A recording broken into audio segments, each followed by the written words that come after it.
My name is Erica Oswalt. I'm a key spouse for the 432nd OSS, and I'm also an RTA for the resiliency program. My husband and I were stationed at Cannon, but he was actually at Holloman when my whole story started. I went to Cannon to get our whole life set up. I was starting to just make friends and get excited about it. My mom actually lives in Amarillo, Texas, which is about an hour away. So I applied and got accepted into a student nurse program at the VA that she works at. So once a week I was traveling to Amarillo, and I was staying with them and then going to work, and we'd ride together and things like that. So my first day on the floor as a student nurse, I woke up at 5 o'clock ready to go run, take care of myself, and everything was off. Okay? I couldn't think of any words, and I knew that something was wrong because I couldn't get my iPhone open. So I went to the kitchen and I tried to make myself breakfast, and I ended up setting the toaster on fire. I couldn't think. My brain was being starved of oxygen, and I just felt lost in my parents' home. So I went to the mirror and I looked at myself. I could see this side was kind of drooping, and I thought, I think I'm having a stroke. And I just tried to say my name, and the only thing that would come out was, I don't know.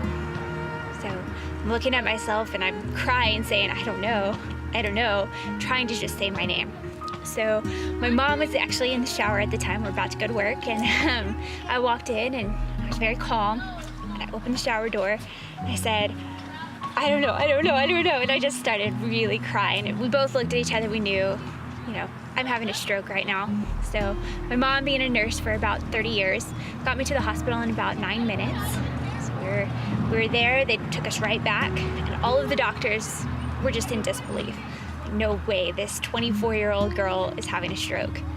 So they gave me a hospital gown and a cup to pee in, and they said, go change.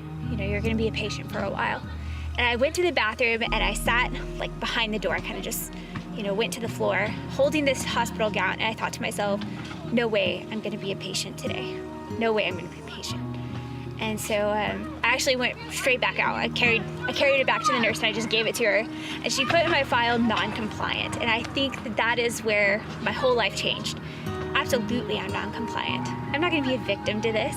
The hospitalist actually came down to see me, because obviously this is a really big case. I'm 24, I'm having a stroke. Nobody believed it.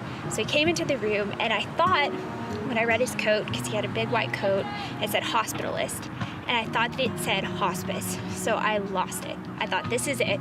I'm gonna die today, because the hospice doctor came to see me. So I'm in this bed, I'm hee-haw cry, not a pretty cry. It's just, everything is coming out, because I think I'm gonna die. I'm never gonna be able to tell my husband that I love him again. Obviously, I couldn't call him. He's at Holloman, he's not there, it's just my mom. And this doctor is like, we're gonna see what's going on in your brain, right now. So they wheel me down to the MRI room, and I'm sitting there huddled up, still crying. And I thought to myself, this is stupid. Why am I crying? If I'm gonna die today, I'm gonna go out with a smile. I'm gonna go out in me. So dried it up, and everything was okay. Right then and there, I thought, I'm just gonna take it as it comes. If I'm gonna die, I'm gonna die. So I went to the MRI machine. We found out, obviously I've had a stroke. It's gonna get better as time goes on.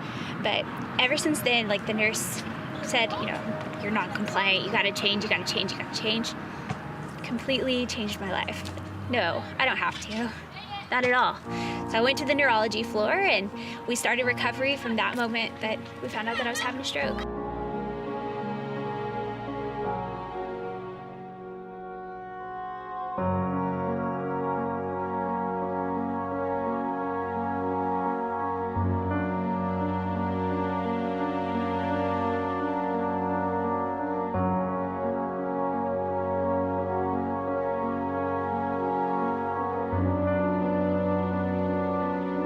I couldn't feel my right hand for, I think, the first day.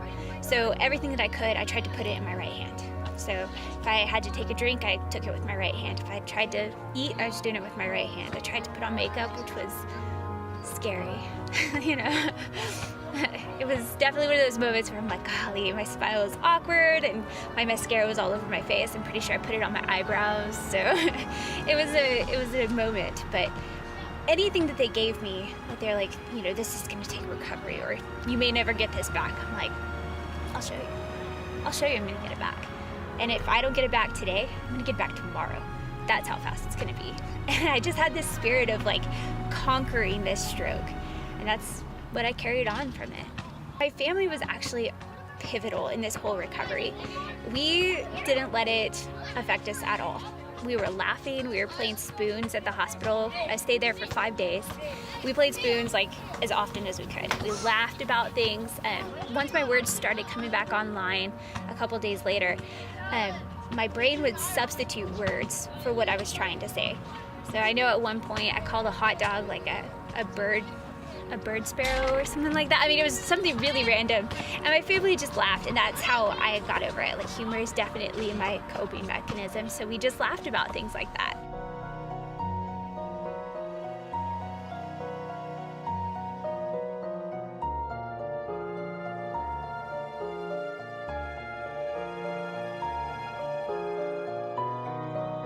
We don't actually know why I have strokes. I'm really healthy, I run, I take care of myself. Everything that we've tested for has come back negative or normal.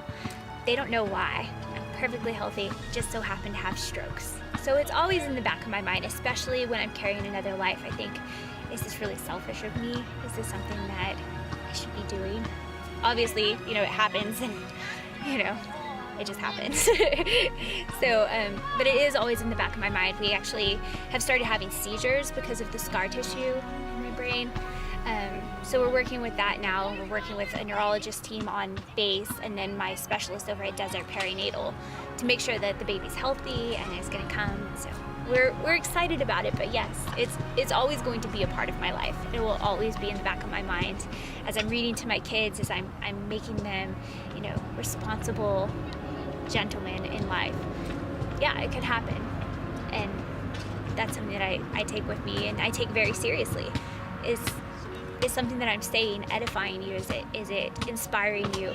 Is it necessary? Because this could be my last word that I say to you. That's a very powerful thing to carry with you through life. I don't know what your struggle is, and I don't know what you're dealing with in your own life, but for me, and the message of hope that I want portrayed in this story, is you're not a sick person either. You can make the choice to be a victim of your situation or to be resilient through it. And I have faith in you that you can do that for sure. If I can do it, anybody can do it.